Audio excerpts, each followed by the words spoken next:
Oke, assalamualaikum warahmatullahi wabarakatuh. Baik anak-anak, Bapak akan melanjutkan pembahasan mengenai soal penilaian akhir semester Mapel Kimia tahun 2019 untuk soal kelas 10 IPA. Ya, kita masuk ke materi stoichiometri. Soal di nomor 16.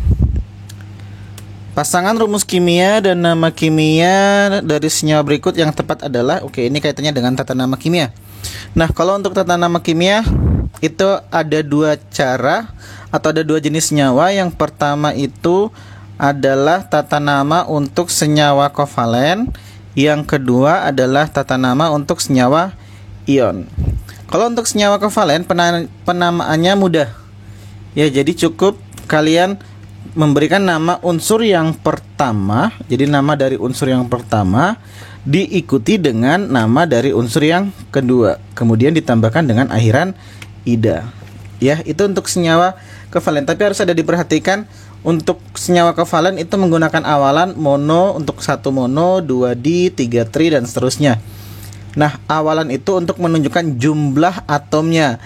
Jadi kalau jumlah atomnya ada 2, maka menggunakan awalan. Tapi kalau 1, untuk unsur yang kedua pakai awalan, tapi untuk unsur yang pertama tidak. Ya, jadi unsur pertama pakai awalan kalau seandainya jumlah atomnya ada 2, lebih dari 2. Senyawa ion pun ada banyak macam penamaan. Ada untuk senyawa ion yang pertama adalah senyawa biner, ion biner.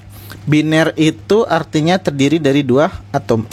Kemudian ada senyawa ion poliatomik. Kemudian ada senyawa ion dari logam transisi. Ya, jadi ada beberapa cara penamaan. Kalau untuk senyawa ion biner, penamaannya cukup mudah. Ya, jadi kalian cukup memberikan nama untuk senyawa ion biner. Itu cukup nama kation. Kation itu ion positif. Baru nama anion ditambah dengan akhiran ida. Ya. Kemudian kalau untuk yang ion poliatomik, kation dulu baru nama anion. Anionnya tidak perlu menggunakan akhiran ida. Kenapa? Karena ion poliatomik punya nama tersendiri untuk anionnya. Kemudian kalau untuk logam transisi, itu kationnya menggunakan bilox baru diikuti dengan nama anion. Contoh yang pertama untuk senyawa biner. Contohnya ada MgBr2, Al2O3, kemudian satu lagi ada BAS. Ini senyawa biner, ada 2 atom, Mg dengan Br, Al dengan O, Ba dengan S. Ya, jadi nama kationnya itu yang di depan itu Mg, kemudian yang kedua Br. Mg itu adalah magnesium, Br itu bromin. Jadi namanya menjadi magnesium bromida karena ditambah dengan akhiran ida. Kemudian Al dengan O, Al-nya itu aluminium, O-nya oksigen. Oksigennya ditambah dengan akhiran ida, maka namanya menjadi aluminium oksida.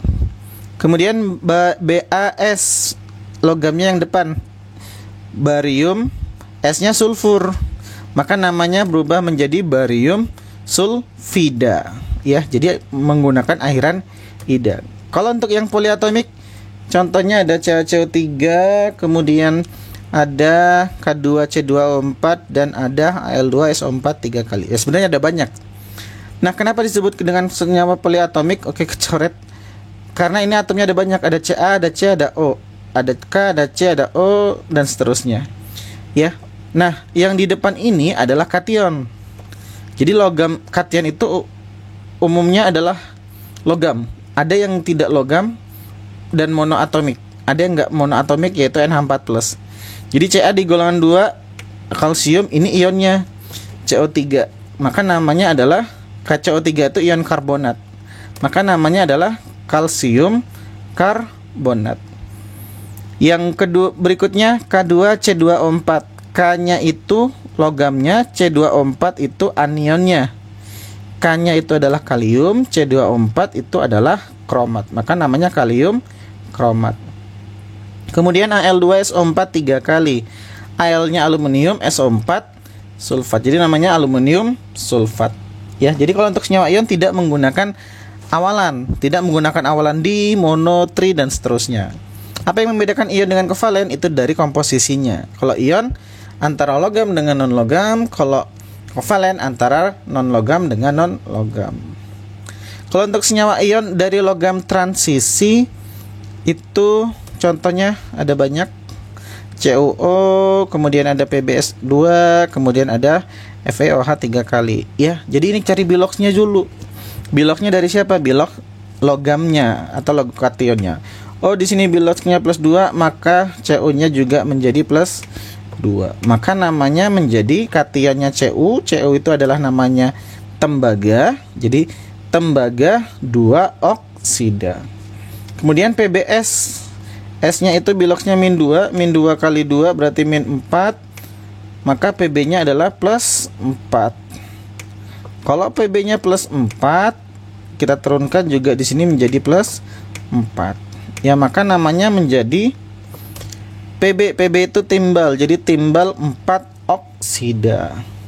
Kemudian yang FeOH 3 kali, O dengan H itu muatannya adalah negatif 1 kali 3 berarti min 3, maka Fe-nya adalah positif 3. Maka namanya adalah besi 3 hidroksida. Yaitu penjelasan materi singkat untuk tata nama senyawa kimia. Kita akan coba ke soal. Pasangan kimia dari senyawa berikut yang tepat adalah ini K. Yang jawabannya C ya. Ini K kalium. Jadi tidak pakai awalan D kalau untuk senyawa ion. Kemudian ini CaCl2. Ca-nya betul kalsium, tapi di sini salahnya harusnya tidak memakai bilox. Kenapa? Karena kalsium itu di golongan 2A. Ya, jadi yang pakai bilox adalah logam transisi atau di golongan B. Kemudian di sini besi 3 oksida. Berarti besi itu Fe min 2, Fe-nya berarti plus 3, betul. Besi 3 oksida. Cl2O, Cl itu non logam, O non logam. Harusnya Cl-nya pakai awalan di, makanya namanya harusnya diklorin monoksida. Ini pun juga sama. Ini krom itu di transisi.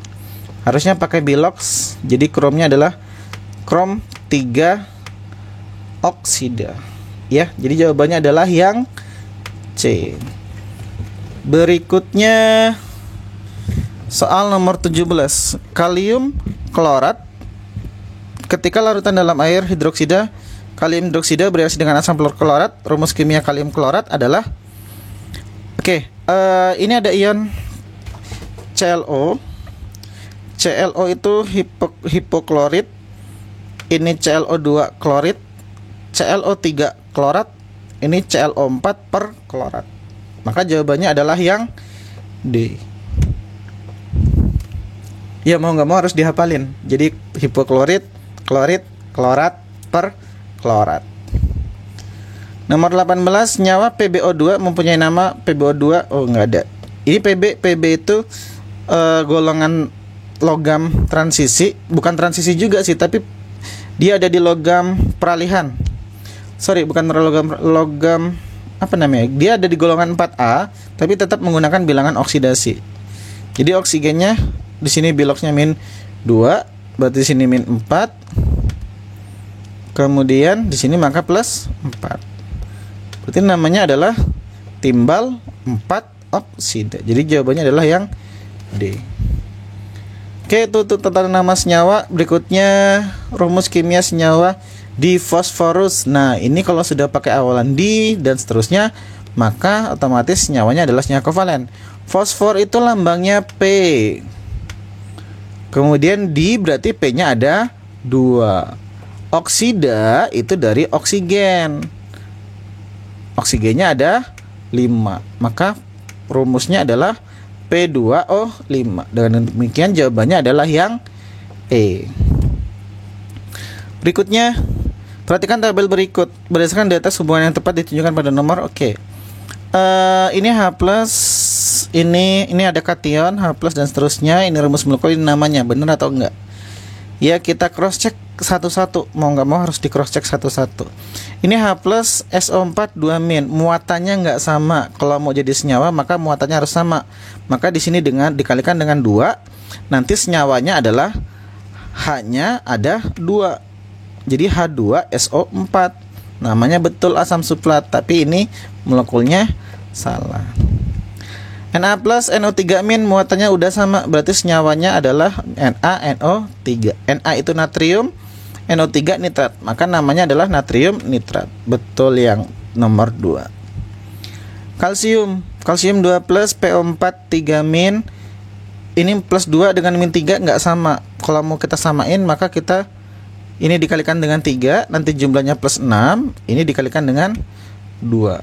Maka senyawanya adalah Ca-nya ada 3, PO4-nya ada 2. Makanya senyawanya Ca3 PO4 2 kali.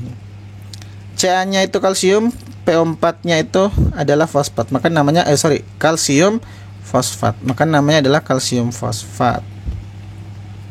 CuCl min. Oke, Cu-nya 2 plus, Cl-nya min.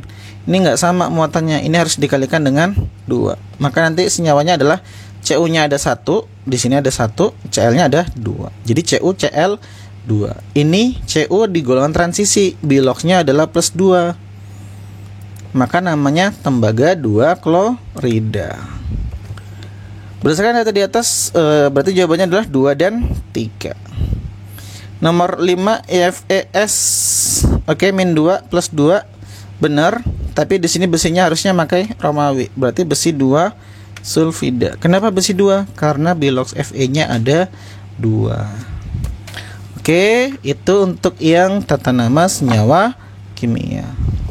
Berikutnya, pada reaksi pembuatan amoniak, persamaan reaksinya adalah sebagai berikut. Pernyataan yang benar dalam persamaan reaksi ini hanya membahasakan persamaan reaksi. Apakah gas amoniak disebut sebagai preaksi? Tentu bukan. Mana kursornya kok hilang? Ini gas amoniak NH3. NH3 bukan sebagai preaksi tapi sebagai hasil reaksi. Angka 3 dalam gas hidrogen disebut angka indeks 3. Nah, 3 di sini disebut sebagai koefisien. Berarti salah. Gas nitrogen dan gas hidrogen sebagai hasil reaksi. Nitrogen N2, hidrogen H2 ada di sebelah kiri. Dia bukan hasil reaksi tapi sebagai pereaksi atau reaktan. 2 molekul amoniak adalah zat hasil reaksi. Ada 2 NH3 atau molekul amoniak. Ketiga fase dalam reaksi di atas sama, yaitu fase cair, bukan cair tapi di sini GGG, berarti fasenya adalah gas. Maka jawabannya adalah yang D. 22. Jika larutan kalium nitrat dipanaskan akan terbentuk larutan kalium nitrit dan gas oksigen. Oke, kalium nitrat berarti CaNO3 2 kali. Kalium ya, kalium itu di golongan 1, nitrat NO3 min, berarti KNO3 dipanaskan. Kalium nitrit K-nya K positif, nitrit NO3 min, berarti KNO2, bukan NO3, dan gas oksigen. Maka rumusnya adalah KNO3 plus KNO2 plus O2. Ini rumus persamaan reaksinya. Ya, jadi disetarakan, K-nya ada 2, N-nya ada 2, O-nya ada 6, 4 tambah 2 ada 6. Nomor 23. Reaksi pembakaran gas propana, ini kaitannya dengan penyetaran reaksi sebagai berikut. A, B, C, D berturut-turut adalah Bapak kasih cara cepatnya aja. Jadi kita buat tetapan koefisien 1 untuk yang rumus kimianya paling rumit. Di sini ada C3H8. Ini kita buat koefisiennya sama dengan 1. C-nya ada 3, berarti di sini dikalikan dengan 3. H-nya ada 8, berarti di sini kali 4. Ya. Sekarang O-nya. O di sini 3 kali 2 6, 4 kali 1 4, 4 tambah 6 10 bagi 2, berarti di sini 5. Maka jawabannya adalah 1, 5, 3 dan 4. Ya, nah itu untuk penyetaran persamaan reaksi. Masa zat sebelum dan sudah reaksi sama adalah, ini adalah definisi aja ya. Jadi dikemukakan oleh Anthony Laurent Lavoisier atau disebut sebagai hukum Lavoisier. Kalau hukum Gauss itu perbandingan tetap, kalau hukum Dalton perbandingan berganda. Kalau Albert Einstein itu apa? Di fisika, ya. Kemudian jika 17,5 gram kalsium dengan oksigen, jika direaksikan 17,5 gram kalsium dengan oksigen dan dihasilkan kalsium oksidanya sebanyak 24,5. Berarti ini yang dipakai 17,5. Kemudian oksigennya kita nggak tahu, misalkan pakai X, hasilnya adalah 24,5. Ini hukum kekekalan massa ya, jadi gampang, tinggal di X nya berarti kan 24,5 dikurang dengan 17,5, hasilnya adalah 7 gram. Jadi jawabannya adalah yang A. Berikutnya nomor 26. Ini data hasil percobaan sebagai berikut. Besi yang dihasilkan 14 dan seterusnya, perbandingan di sini ditanya perbandingan besi dan oksigen dalam senyawa tersebut adalah. Cara gampangnya, kalau misalkan di sini ada zat sisa, gunakan data yang tidak ada sisanya. Ya, baru langsung dibandingkan. Tapi kalau di sini yang diketahui adalah massa zat yang dihasilkan, berarti cari massa yang misalkan ini sebagai A, ini sebagai B, ini sebagai C. Jadi gunakan datanya A plus B sama dengan C. Ya, cari data yang A plus B sama dengan C. Yang pertama, 14 tambah 8 hasilnya 20 enggak. Jadi bukan data yang ini. Kemudian 21 tambah 12 33, ini hasilnya 30, berarti bukan yang ini. Pasti ada data yang sisa. Sebenarnya mau pakai ini sih bisa, cuman akan lebih rumit. Kalau ini 24 tambah 9 33 juga, tapi bukan 33, sedangkan di sini 30, maka data ini tidak bisa kita langsung gunakan. Nah, yang 35 tambah 15 itu hasilnya 50. Betul, berarti kita bisa gunakan data yang ini aja, lebih mudah. Tinggal kita bandingkan 35 banding dengan 15. 35 banding 15 itu sama dengan sama-sama dibagi 5, berarti 7 banding 3. Itu sudah ada tadi rupanya. Ya, jadi jawabannya adalah 7 banding 3, yaitu yang B. Berikutnya, belerang dan oksigen bersenyawa membentuk belerang trioksida dengan perbandingan belerang dan oksigennya adalah 2 banding 3. Jika 6 gram belerang direaksikan dengan 6 gram gas oksigen, pada akhir reaksi terdapat sisa. Mungkin kalau di kemarin di pembahasan agak panjang ya. Bapak coba pakai cara cepatnya aja. Sebenarnya bukan cara cepat sih, tapi sama aja. S banding O itu adalah perbandingannya 2 banding 3. Di sini kita punya 6 gram S-nya belerang dan 6 gram oksigen. Kalau kita pakai permisalan, kalau S-nya habis, berarti kan S-nya yang dipakai 6. Kalau S-nya 6, agar perbandingannya 2 banding 3, maka O yang dipakai harusnya adalah 9, ya. Nah, 6 banding 9 kan kalau kita sederhanakan 2 banding 3. Tapi 9 ini nggak cukup. Kenapa? Karena yang dipakai, yang tersedia hanya 6. Berarti bukan S yang habis, bukan yang ini. Berarti yang habis adalah yang O. Gimana kalau O yang habis? Maka O-nya habis adalah 6 gram. Kalau O-nya 6 gram, maka S-nya berapa? Agar perbandingannya 2 banding 3, berarti S-nya adalah 4. 4 banding 6 tetap 2 banding 3. Sisanya siapa? Sisanya adalah yang S. Berapa sisanya? Karena di sini 6, di sini dipakai 4, berarti sisanya adalah 2 gram. Gitu. Berikutnya di nomor 28, volume gas yang bereaksi dalam volume gas yang hasil diukur perbandingan bulat bila diukur pada suhu dan tekanan yang sama. Ini bunyi hukum Gay-Lussac. Jadi Gay-Lussac itu menyebutkan bahwa perbandingan volume sebanding dengan atau sama dengan perbandingan koefisiennya. Jadi jawabannya adalah yang A. Nah, berikutnya 29. Perbandingan volume gas yang terlibat dalam reaksi, oke, sudah disebutkan tadi dari Lusak, perbandingan volume sebanding dengan koefisien. Ini sebenarnya belum setara, harus kita setarakan dulu. Ini 2, berarti sini kalikan dengan 2. Maka perbandingannya adalah 1 banding 1 banding 2. Atau jawabannya adalah yang B. Berikutnya, persamaan reaksi pembakaran gas metana CH4 sebagai berikut. Pokoknya kalau ada persamaan reaksi harus disetarain dulu ya. Jadi biar bisa kita mudah mengerjakannya. Kursornya kok hilang sih ini. Nah, CH4 plus 2O2 masukkan CO2 plus 2H2. Kebetulan ini sudah disederhanakan. Jika sebanyak 10 liter gas metana dibakar sesuai dengan persamaan reaksi di atas, maka volume uap air itu berarti H2O. Sorry, ini H2O bukan H2. Yang dihasilkan pada suhu dan tekanan yang sama adalah, oke, karena suhu dan tekanan yang sama, berarti kan volumenya sebanding dengan koefisien. Kita tulis aja ke perbandingan koefisiennya.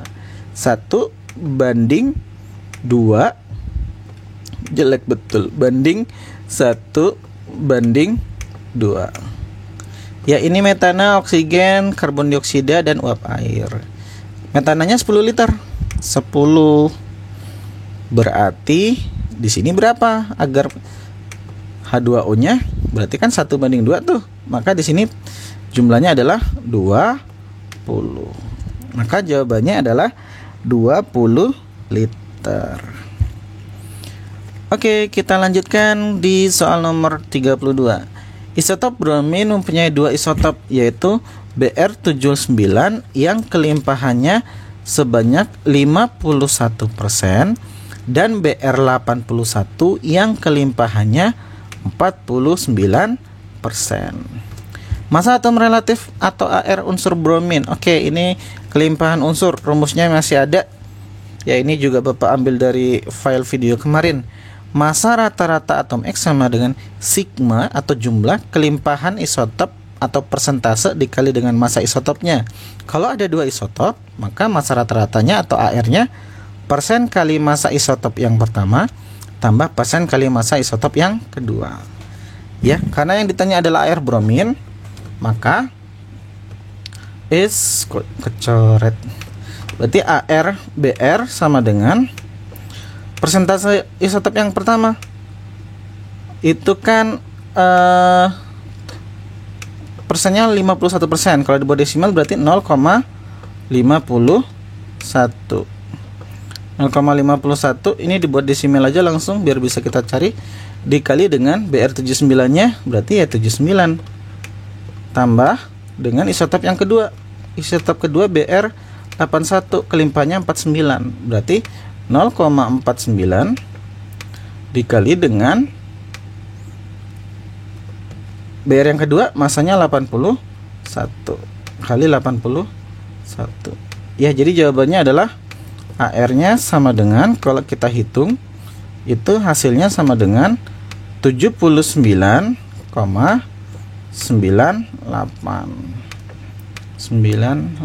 Oke, agak susah nulisnya karena pakai kursor. Jadi hasilnya 79,98 atau jawabannya adalah yang B. Berikutnya nomor 33. MrMgSO4 7H2O jika dikali AR. Ini gampang, kalau mau cari MR tinggal jumlahkan saja. Ya, jadi MR-nya jumlahkan X kali AR A tambah Y kali AR B. Ya, jadi ada Mg, ada S, ada O, O-nya ada 4, H2O-nya ada 7. Jadi tinggal dicari MrMgSO4 7H2O sama dengan 1 kali ARMG tambah 1 kali ARS tambah 4 kali ARO tambah 7 kali 2 kali ARH plus 1 kali ARO. Ya, jadi kalau dijumlahkan semuanya nilainya masukin aja. Itu jumlahnya semuanya adalah sama dengan 246. Jadi jawabannya adalah yang E. 34. Senyawa organik mengandung 60% unsur C, kemudian 35 unsur N, dan sisanya unsur H. Rumus empiris senyawa tersebut. Oke, rumus empiris kita tinggal bandingin aja mol C banding mol N, kemudian banding mol H. Oke, C nya 60, bandingin aja, masukin 60 per AR-nya adalah 12 banding N-nya berapa? 35 ARN-nya 14. Kalau AR pasti diketahui 35 per 14. H-nya sisanya, ingat kalau 100% berarti sisanya berapa? 60 tambah 35 95, berarti hanya 5%. ARH sama dengan 1, berarti 5 per 1. Ini kalau kita bandingkan 60 bagi 12 itu nilainya 5. Kemudian 35 bagi 14 itu 2,5 atau 2,5.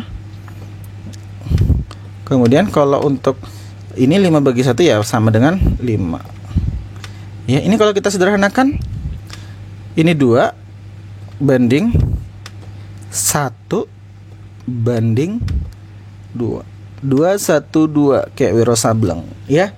Jadi perbandingannya adalah C-nya adalah 2, N-nya adalah 1, H-nya adalah 2. Maka rumusnya adalah harus sesuai ya. Ini C, ini N, ini H. Berarti C-nya ada 2, N-nya ada 2, H-nya ada N-nya ada 1, N-nya 1, H-nya ada 2. Maka jawabannya C2NH2. Ada nggak C2H2N? Ya, adanya C2H2N, sama aja ya. Jadi jawabannya adalah yang C. 35 bilangan Avogadro. Avogadro itu lambangnya L. Itu yang 6,02 kali 10 pangkat 23 itu adalah bilangan Avogadro ya. Jadi jumlah bilangan Avogadro adalah menunjukkan jumlah atom atau molekul dalam 1 mol, karena 1 mol itu kan mengandung 6,02 kali 10 pangkat 23. Jadi jawabannya adalah yang B. 36. Setiap 5,6 liter gas amoniak dalam keadaan standar. Kalau keadaan standar berarti adalah keadaan STP. Kalau keadaan STP berarti molnya atau volumenya sama dengan mol kali N kali 22,4. Sorry ya, maklum ini kursornya agak jelek. N itu molnya ya, berarti intinya mol. Mol berarti tinggal N sama dengan 5,6 dibagi dengan 22,4 per 22,4. 5 per 6 bagi 22,4 itu sama dengan 1 per 4. 1 per 4. 1 per 4 itu sama dengan 0,0,25 ya. Jadi jawabannya adalah yang C. Pegel juga pakai kursor nulisnya. Oke, 37. Pada suhu dan tekanan tertentu 5 liter gas nitrogen atau N2 mempunyai masanya 7 gram. Pada suhu dan tekanan yang sama, ini kata kuncinya. Jumlah mol gas oksigen yang ditanya yang mempunyai volume 10 liter. Berarti oksigennya volumenya 10 liter. Ya, maka ini berlaku hubungan dari Gay-Lussac, yaitu V1 per N1 sama dengan V2 per N2. Oke, V1-nya V1 ini pakai nitrogen aja, berarti 5 per mol. N itu mol, berarti gram per mr. Gramnya 7, mr nya adalah 14 kali 2, berarti 28, sama dengan ini 2 ya, jelek benar 2 nya. Sama dengan V2 nya 10, N2 nya yang kita cari, N2. Oke, kita belah di sini. 5 bagi 7 per 28. 7 per 28 itu 0,25. 5 per 7028 itu kan 1/4. Coret atau coret aja nggak apa-apa. 1 ini 4 berarti 0,25. 0,25 sama dengan 10N2. 10 per N2. N2. Oke. Ini bisa diserain. Coret. Kalau kanan kiri itu harus sama ya. Kalau mau nyoret atas, bawah. Ini bisa 1, ini jadi 2. Maka N-nya adalah tinggal N2 sama dengan 2 dikali dengan ini kali ini. 2 kali 0,25. 0,25. Hasilnya adalah 2 kali 0,25 atau N2 nya sama dengan, hasilnya sama dengan 5. Jadi jeleknya angka 5 kok 5 ke 5. N2 nya adalah 0,5 maksudnya ya. Jadi jawabannya adalah 0,5 atau yang A. Oke, itu nomor 37. 38 berikutnya nomor 38. Bila sebanyak 1,2 kali 10 pangkat 22, ini pangkat ya, atom aluminium direaksikan dengan asam sulfat, menurut reaksi ini persamaan reaksinya kebetulan sudah setara. Yang ditanya adalah massa dari Al2SO4 3 kali. Ini Al2SO4 3 kali yang dihasilkan adalah yang jelas harus cari molnya dulu. Ini diketahui jumlah partikel. Ingat, jumlah partikel cara nyarinya adalah mol dikali 6,02 kali 10 pangkat 23. Sedangkan mol Al adalah jumlah partikel dibagi, kursornya hilang, jumlah partikel dibagi 6,02. 1,2 kali 10 pangkat 22 per 6,02 kali 10 pangkat 23, atau hasilnya adalah 0,02 mol. Ini baru mol Al. Mol Al2SO4 nya itu pakai perbandingan. Masih ingat perbandingan koefisien? Ini 1, ini 2. Berarti perbandingannya adalah 1 per 2 dikali dengan 0,02. 1 per 2 dikali 0,02 sama dengan 0,01.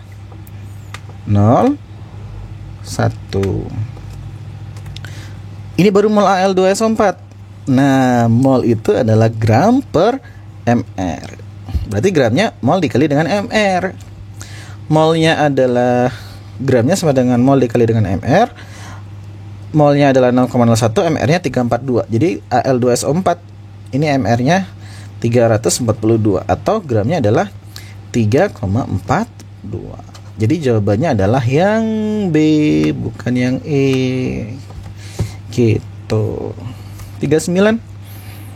Sebanyak 100 ml larutan PbNO3 2 kali 0,5 molar direaksikan dengan 100 ml larutan Ki 0,2 molar dengan reaksi sebagai berikut. Ini reaksinya. Reaksi yang tersisa. Kalau diketahui 2 zat, ya diketahui molnya, berarti harus ada kadar mula-mula bereaksi dan sisa. Maka ini kita buat persamaan reaksinya dulu. PbNO3 2 kali plus 2Ki membentuk Pbi2 plus 2KNO3. Ada keadaan mula-mula, ada keadaan bereaksi, ada keadaan sisa. Keadaan bereaksi dan keadaan sisa. Ini kan yang diketahui volume, ini molar. Jadi kalau mau nyari molnya, molaritas dikali dengan volume. 0,2 dikali dengan 100. Ini dibuat liter aja biar gampang. Berarti 0,2 dikali dengan 0,1. Maka di sini 0,2 kali dengan 0,1. Hasilnya adalah 0,02. Maka mula-mulanya di sini 0. Pakai pulpen lain, warna lain aja kali ya. Coba pakai warna hijau aja deh. Berarti di sini 0,02.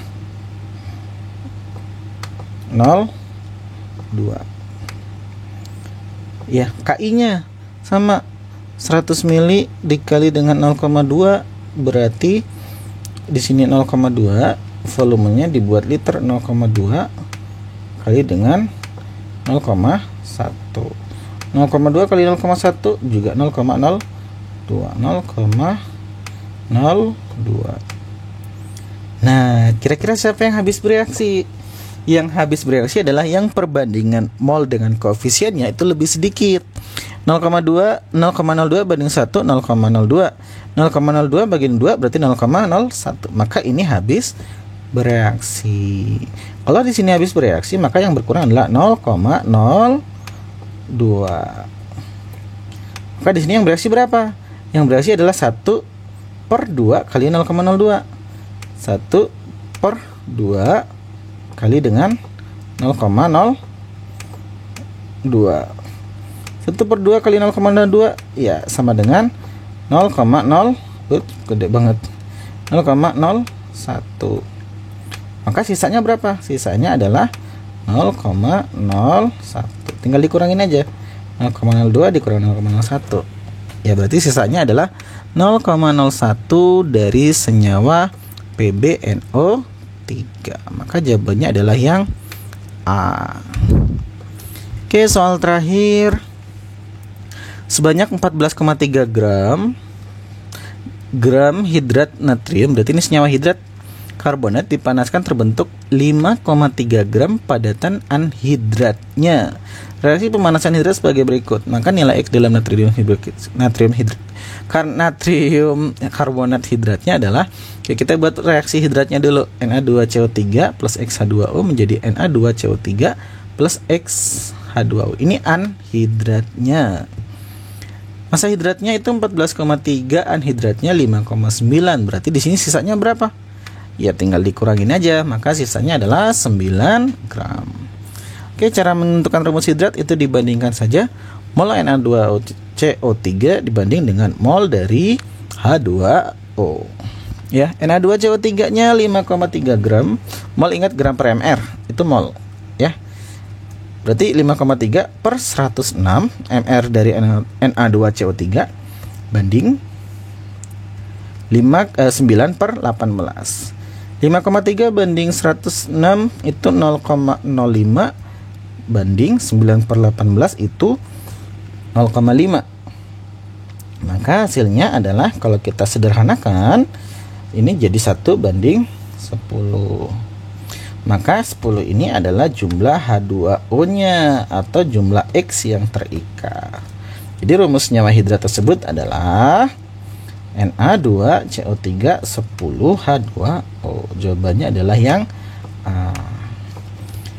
Oke, alhamdulillah akhirnya selesai juga. Mudah-mudahan video ini bisa bermanfaat untuk kalian dalam menghadapi ujian semester, ya. Nah, Bapak harapkan di ujian semester nanti kita masih dalam kondisi pandemik COVID-19. Ya, artinya di dalam keadaan kondisi seperti ini hanya kita sendirilah yang bisa survive dari COVID-19 ini, yang bisa menjadikan kita itu bisa survive. Survive dalam artian bukan hanya bertahan hidup, tapi bisa bertahan untuk menjalani kehidupan. Ya, termasuk kehidupan dalam pembelajaran. Ya, kalau seandainya dari kita tidak ada kemauan untuk belajar, ya otomatis mau bagaimanapun gurunya menyajikan pembelajaran, bahkan mau menggunakan media ini, media itu, dan seterusnya, kalau kita sendiri nggak ada kemauan, otomatis kita nggak akan bisa. Ya, tapi kalau seandainya sudah didukung dengan media yang sudah dibuat oleh guru, kemudian kita ada kemauan untuk belajar, ya insya Allah kita bisa menghadapi penilaian akhir semester dengan lancar, ya. Dan satu lagi pesan Bapak, jangan hanya mengincar nilai saja, tapi carilah nilai yang berkah, ya. Karena nilai berkah ini yang nantinya akan menuntun kalian menuju kesuksesan. Ya, Bapak harap kalian semua bisa jujur, bisa menjunjung integritas kita. Insya Allah nilai yang berkah itulah yang akan menuntun kalian. Terima kasih, sampai di sini Bapak akhiri. Assalamualaikum warahmatullahi wabarakatuh. Good luck untuk kalian semuanya.